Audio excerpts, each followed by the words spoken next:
दृष्ट में नव सृष्टि की परिकल्पना लेकर श्वास में अनुराग के प्रयास भरकर हृदय से सद्भावना के सुमन रचकर अपने कर से मुक्ति अंजल से लुटाया जब जगत को सृष्टिकर्ता ने, उस साधारण मनुष्य का नाम शिक्षक है। उस साधारण मनुष्य का अपने समाज के लिए, अपने देश के लिए कुछ कैसे बेहतर करें, तो बस यही बातें हैं। तो हम आपसे संवाद करना चाहते हैं और आपसे संवाद करने के क्रम में सबसे पहले हम ये कहना चाहते हैं, भले ही यहाँ पे बहुत कम लोग हों, लेकिन जो भी हैं वो सब इस संस्थान के बहादुर प्रहरी हैं, क्रांतिकारी साथी हैं। हम कहना चाहते हैं कि बिना बूंद के बारिश का एहसास कैसे हो, बिना बूंद के बारिश का एहसास कैसे हो, जुनून हो दिल में जिसके, जुनून हो दिल में जिसके, वो हताश कैसे हो। कार्यक्रम के इस रंग को हम कैसे जान पाए कि यह रंग कैसा है, बिना ताली के हमें एहसास कैसा हो। तो हम चाहते हैं कि आयोजन मंडल के लिए, बाबूजी के लिए, जो इन्होंने इस संस्थान का गठन किया समाज सेवा के लिए, जैसा कि नाम ही है जन उत्थान, लोगों का उत्थान, जन जन का उत्थान, लोगों का उत्थान कैसे हो, जन जन का उत्थान कैसे हो, इसलिए बाबूजी ने एक कदम बढ़ाया है। हम सभी युवाओं का कर्तव्य है कि हम बाबूजी के कदम से कदम मिलाते हुए और अपने जनमानस को आगे बढ़ाने के लिए कटिबद्ध हों। साथियों, कुछ परामर्श है, कुछ विचार है मेरे, बहुत ज्यादा तो मैं बात नहीं कहना चाहूंगा, बहुत कम समय में कहना चाहूंगा, क्योंकि अब कार्यक्रम लगभग समापन की ओर है। तो हम कहना चाहते हैं कि सबसे पहले हमारे युवाओं को, हमारे बच्चों को अपने बड़े बुजुर्गों का सम्मान करना सीखना होगा, करना चाहिए। हम रोजी रोजगार में आ जाते हैं, कुछ भी हो जाते हैं, वो हम अपने माता पिता के बदौलत होते हैं। एक बुजुर्ग एक चलती फिरती यूनिवर्सिटी होता है, हमें बुजुर्गों का सम्मान करना चाहिए, उसे सीखना चाहिए। और इस संसार में अगर कोई भी भगवान है तो वो मेरे, हमारे, आपके माता पिता हैं। दूसरी बात हम ये कहना चाहते हैं कि मानव का उत्थान कैसे हो, मानव का उत्थान कैसे हो, इसी चीज को लेकर के ये संगठन कार्यशील है, कार्य करने के लिए तत्पर है। तो जैसे हम बहुत महापुरुषों को भी कोट नहीं करना चाहते हैं, कार्यक्रम अब समापन है, 2 मिनट में हम बात रखना चाहते हैं। सीधे पॉइंट की बात है कि मानव का उत्थान कैसे हो, तो शिक्षा सबसे पहले जरूरी है। हमें संगठन के माध्यम से और निजी तौर पर हमें शिक्षा पर फोकस करना होगा और अपने हक और हुकूक के लिए जागरूकता लानी होगी। और ये जागरूकता तभी आएगी जब हम स्वयं एक दूसरे का मुंह न ताकते हुए, एक दूसरे को भगत सिंह न बनाते हुए, दूसरे के घर में भगत सिंह न पैदा करते हुए स्वयं भगत सिंह वाली चिंगारी अपने सीने में जलाएं। तीसरी बात हम कहना चाहते हैं कि सबसे ज्यादा इस मानवता का अगर कहीं भी किसी भी तरीके से अगर नुकसान हुआ है तो निसंकोच हम कहना चाहेंगे कि धर्म ने किया है। धर्म रूपी अफीम को चटाकर मानवता को तार किया गया है, बार बार किया गया है। ये जो धार्मिक उन्माद है उनसे हमें बचना होगा, धार्मिक उन्माद से बचना होगा। किसी भी धर्म की किताबें हो उनको पढ़िए, उनको परखिए, जो चीजें ग्रहण करने योग्य हैं उन्हीं को हम ग्रहण करेंगे। जो मानव में विभेद करता हो, ऊंच नीच छोटा बड़ा विभेद करता हो, जातियां बना के समाज को खंड खंड कर दिया हो, फिर किसी जात विशेष को कहता हो कि फला व्यक्ति को पूजो भले ही सकल गुणहीना हो, या स्त्रियों का किसी भी धर्म के माध्यम से, जो हमारे आबादी की 50% है, और महिलाओं का पुरुष को सजाने, संवारने और आगे बढ़ाने में बहुत बड़ी भूमिका होती है।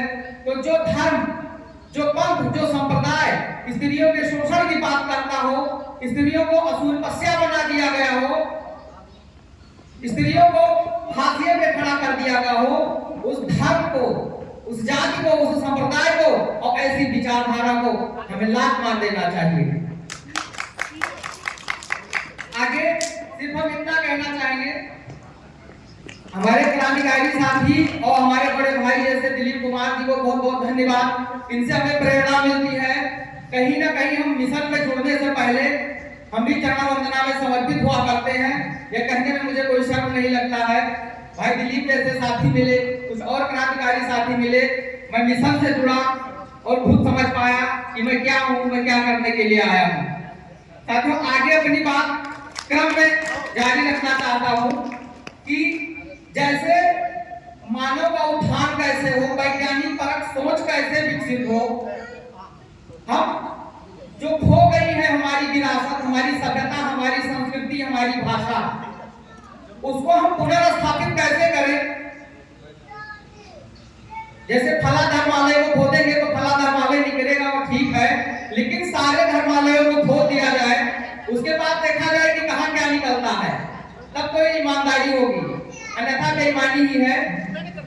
और इस भारत को, भारत के लोगों को, भारत की सभ्यता को, भारत की भाषा को दबाने के लिए, कुचलने के लिए, बदलने के लिए यूनान से ढूंढ कुषाण से लेकर के तुर्क, मुगल, अंग्रेज से लेकर के और उससे पहले जब हम बोलगा से गंगा पढ़ते हैं राहुल सांस्कृतिक की, तो उसमें आता है कि सबसे पहला आतताई कौन था जिसने हमारे छाती पे मूंग दला और हमारे सभ्यता और संस्कृति को विनष्ट किया और हमारे 30 त्योहारों को विनष्ट किया, हमारे धार्मिक स्थलों को, जो प्रकृति पूजा थी, सैंधव घाटी सभ्यता थी, हमारी जो लिपि थी, जो हमारे साहित्य थे, उनको खत्म करने में सबसे पहले कौन आया है। और हमारे समाज का, हमारे विचारों का असली दुश्मन कौन है, उसे पहचानने की जरूरत है और उस हिसाब से समाज में कार्य करने की जरूरत है। साथियों, एक बात मैं और कहना चाहूंगा कि तीज त्योहार जो भी मनाए वो हमारा हो। हमारे पास संतों महापुरुषों की कमी नहीं है, हमारे पास तीज त्योहारों की कमी नहीं है और हमारा अभिवादन भी अपना होना चाहिए।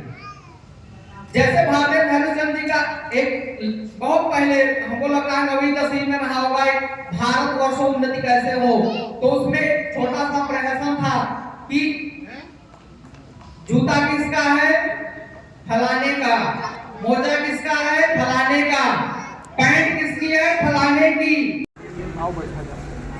अभी ARP जी कह रहे थे कि सब अपना खास होता है, लेकिन मैं थोड़ा सा इससे अलग पढ़ रहा हूँ। ये अलग जुगलबंदी है कि जो रंजिशें थी उन्हें बरकरार रहने दिया। वाह, आप ध्यान से सुनिए कि जो रंजिशें थी उन्हें बरकरार रहने दिया, गले मिले भी तो दिल में गुबार रहने दिया, ना कोई ख्वाब दिखाया ना गम दिया उसको, ना कोई ख्वाब दिखाया ना गम दिया उसको, बस उसकी आंखों में एक इंतजार रहने दिया और गली के एक मोड़ से आवाज देकर लौट आए, गली के एक मोड़ से आवाज देकर लौट आए, तमाम रात उसे बेकरार रहने दिया और उसे भुला भी दिया, याद रखा उसको, उसे भुला भी दिया और याद भी रखा उसको, नशा उतार दिया और खुमार रहने दिया। आपके अभिभाषण का इस्तेमाल करेंगे, उपयोग करेंगे। मैं आपकी पंक्तियों के लिए 2 पंक्तियां कहता हूं कि सर, और आपका विश्वास दिलाता हूं, आपका ध्यान आकर्षित करते हुए कि अगर सर परखोगे तो कुंदन सा ईमान निकलेगा, जिगर में कुछ नया करने का भी अरमान निकलेगा। मेरे पीढ़ी के ये लड़के भले ही कितने मॉडर्न हो सर, लेकिन अगर चीरोगे सीना तो संविधान निकलेगा। थर्ड ईयर में मेरी कुछ कविताएं थी जो BA फाइनल में पढ़ाई जाती थी, उसके यहाँ विद्यार्थी रहते हैं, इसलिए कहना मैं सबसे पहले 2 पंक्तियां जिनके संदर्भों से ये आयोजन जुड़ा पढ़ते रहा हूं कि विहगों में जैसे दिखे अतिशय सुधर मराल, विहगों में जैसे दिखे अतिशय सुधर मराल, ऐसे मृत व्यक्तित्व हैं मेरे बाबूलाल।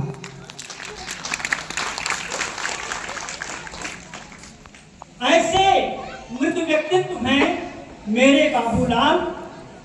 और 2 मुक्तक मैं पढ़ूंगा माननीय मुख्य अतिथि के स्वागत में। मेरे बड़े